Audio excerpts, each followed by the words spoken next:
오늘 말씀의 제목입니다. 신랑을 맞으러 나간 열처녀입니다. 증산제일교회 성도 여러분, 추석 명절 다들 잘 보내셨습니까? 거리두기 4단계로 이번 추석 명절도 집에만 있게 되는 시간을 보내게 되었습니다. 그래도 가족 모두가 안전하고 건강한 모습으로 식사라도 함께 할 수 있는 시간이 있다는 것에 감사한 추석 명절 시간을 보내게 되었습니다. 함께 얼굴 보며 모일 수 있다는 것은 우리들의 일상이지만 코로나19로 인해 일상에서 누렸던 일들이 더욱 소중했던 것이라는 것을 깨닫게 됩니다. 사실 최근 한 달 전 저의 가까운 지인이 코로나 양성 판정을 받아 2주간 격리 생활을 하였습니다. 결과부터 말하자면 현재 음성으로 결과가 나왔고 귀가하여 건강을 회복하고 있습니다. 모두 완치가 되었습니다. 당시 지인은 양성 판정을 받았지만 바로 병원에 입원할 수가 없었습니다. 몸은 점점 힘들어지고 목이 점점 부어서 하루하루가 걱정이 많았습니다. 다행히도 다음날 병상을 얻게 되었고 2주간 격리 생활을 하게 되었습니다.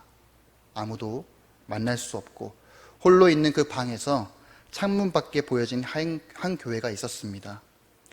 그 교회를 바라보고 매일마다 기도하고 매일마다 말씀을 읽고 온라인 예배를 병행하면서 하나님 앞에 나아갔습니다. 비록 몸은 힘들었지만 그래도 병원에서 처방해주는 약을 먹어가며 스스로 자가 진단을 하며 그런 시간이 길어질수록 몸은 점점 회복되어져 갔습니다.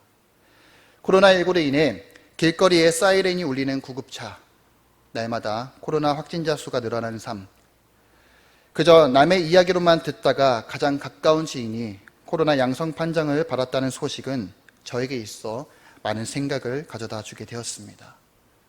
만약에 내가 코로나 양성자로 2주간 격리 생활을 하는 자였다면 어떤 생각이 들었을까? 수많은 생각들이 스쳐 지나가지만 그 중에 죽음에 대해서 생각을 하게 됩니다.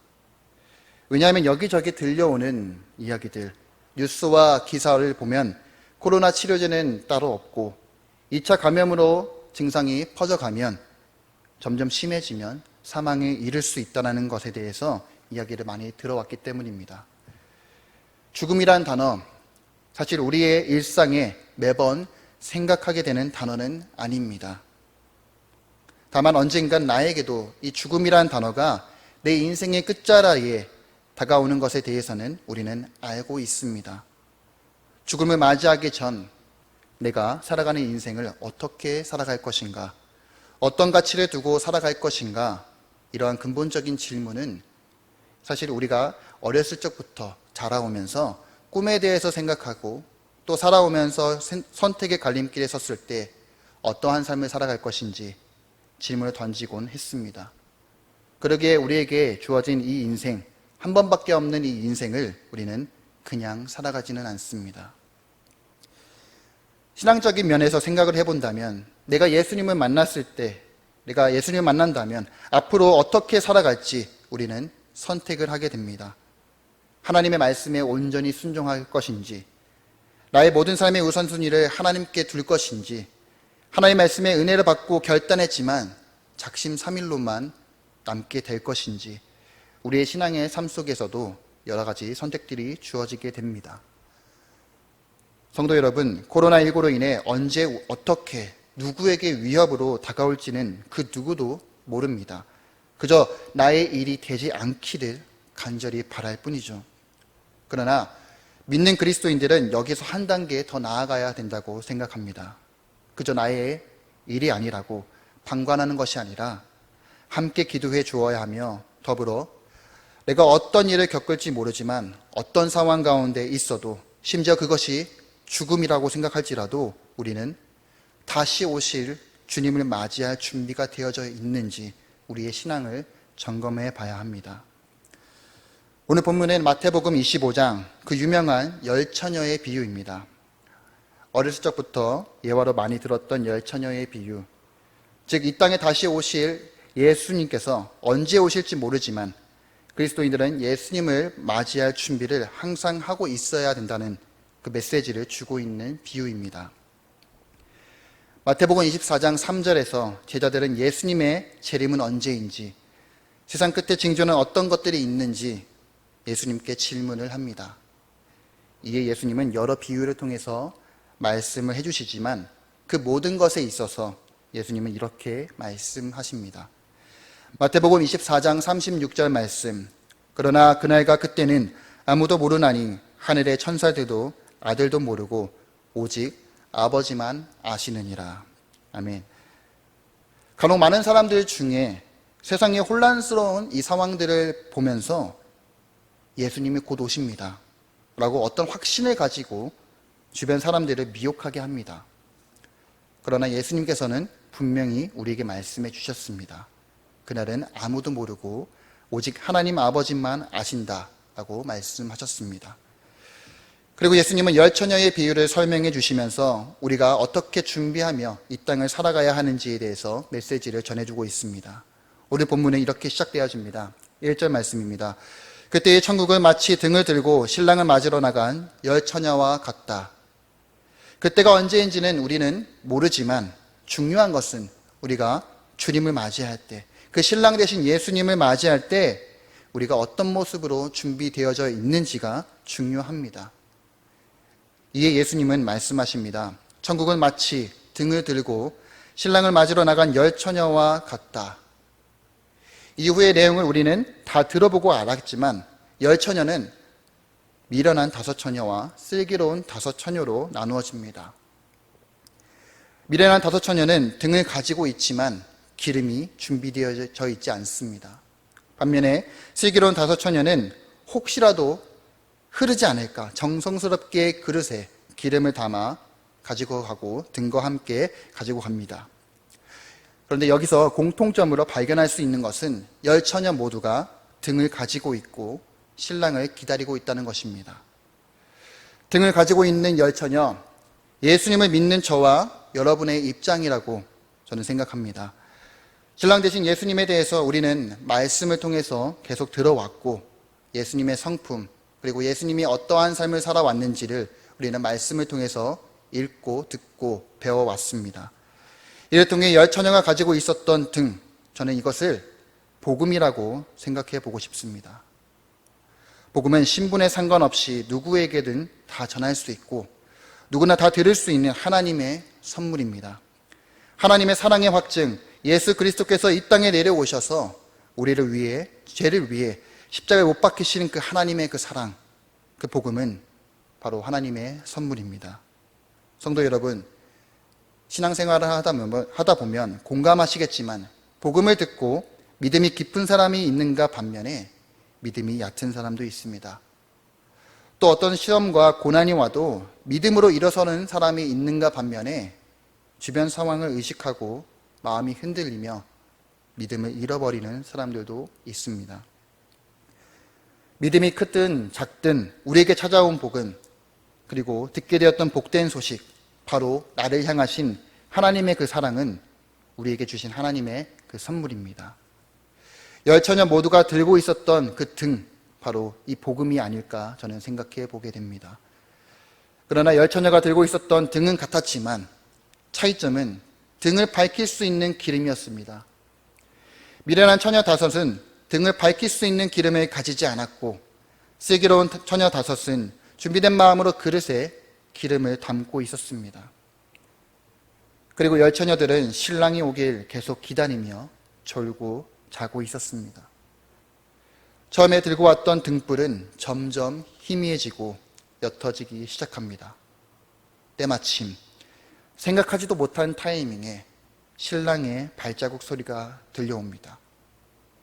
열 처녀들은 모두 잠에서 깨어 신랑을 맞이할 준비를 하며 자기가 가지고 왔던 그 등을 준비합니다. 그러나 안타깝게도 미련한 다섯 처녀는 사전에 충분한 기름을 준비하지 않았기에 여기저기 빌려달라고 애써보지만 신랑이 다가왔음에도 불구하고 기름을 사러 나갑니다. 신랑이 도착하고 사전에 기름을 준비한 슬기로운 다섯 처녀는 등을 계속 밝히고 있고 그들은 신랑과 함께 혼인잔치에 들어가게 됩니다. 뒤늦게 도착한 미련한 다섯 처녀들은 문이 닫힌 것을 보고 신랑 대신 주님께 외치지만 주님은 이들에게 이렇게 말씀하십니다. 진실로 너희에게 이르노니 내가 너희를 알지 못하노라. 이에 예수님은 제자들에게 말씀하십니다. 본문 13절, 그런즉 깨어있으라. 너희는 그날과 그때를 알지 못하느니라. 사랑하는 증산제일교회 성도 여러분, 등을 밝힐 수 있는 것은 바로 기름입니다. 기름이 충분해야 꺼져가는 등불을 더 밝힐 수가 있습니다. 슬기로운 다섯 처녀는 이것을 알았기에 신랑이 언제 오실지 모르지만 사모하는 마음으로 자신의 등불을 끊임없이 밝히기 위해 기름을 준비했던 것입니다. 여기서 말하는 기름, 무엇을 의미할까요? 많은 것들을 생각해 볼 수 있지만 저는 여기서 기름을 믿음의 삶이라고 정의해 보고 싶습니다. 열 처녀 모두 등을 가졌습니다. 즉 우리 모두에게 등과 같은 복음을 하나님께서 우리에게 들려주셨습니다. 어떤 사람들은 믿음을 가지고 살아가지만 또 어떤 사람들은 여러 가지 상황을 통해서 그 믿음을 끝까지 지키지 못하는 사람들도 있습니다. 다시 말해서 복음을 들었지만 우리의 믿음의 삶은 제각각으로 드러난다는 것입니다. 성도 여러분, 만약에 주님께서 언제 오실지 우리가 만약에 다 알고 있다면 우리의 믿음의 삶이 지금과 같을까요? 아닐 것입니다. 저 천국의 삶을 살아가기 위해 우리의 모든 재산을 다 포기하고 하나님의 나라와 하나님의 뜻에 순종하고 내 모든 것, 내 생명조차도 하나님께 드릴 것입니다. 그러나 우리는 그날과 그때를 모릅니다. 다만 언젠간 예수님께서 이 땅에 오실 것이라는 것을 알고 믿고는 있습니다. 그 믿음을 가지고 끝까지 견디며 살아가고 하나님의 말씀에 순종하는 삶을 살아가면 좋겠지만 실상 우리의 삶은 현실에 안주할 때가 있고 또 그렇게 살아가지 못할 때가 많이 있습니다. 더 무서운 것은 나의 신앙이 형식적 그리고 종교적으로 고착화되어지고 있다는 것을 깨닫지 못하는 것이 가장 무서운 것입니다. 마치 미련한 다섯 처녀가 가지고 있었던 등, 복음을 듣고 종교 생활을 하지만 우리의 삶에 하나님께서 보고 칭찬할 만한 믿음의 삶이 없는, 즉 기름이 없어 등불을 밝히지 못하는 삶이라면 끝내 주님은 우리를 모른다고 말씀하실 것 같습니다. 열심히 교회 생활을 하고 봉사하고 기도하고 하지만 그 모든 것이 주님의 뜻과는 달리 그냥 나의 열심과 나를 위한 것이라면 끝내 주님은 우리를 모른다고 말씀하실 것입니다. 사랑하는 증산제일교회 성도 여러분, 이제 말씀을 맺겠습니다. 인생을 살아가면서 우리가 다가오는 위기와 시련, 고난들이 많이 있습니다. 그때마다 우리의 믿음을 잘 지키면 좋겠지만 때론 또다시 죄를 범해 하나님 앞에 나아가기가 힘들 때가 많이 있습니다. 또 여러 상황으로 인해 우리들의 마음이 식어져서 믿음의 삶에서 벗어날 때도 있습니다. 그럼에도 불구하고 예수님은 우리에게 말씀하십니다. 마태복음 12장 20절 말씀.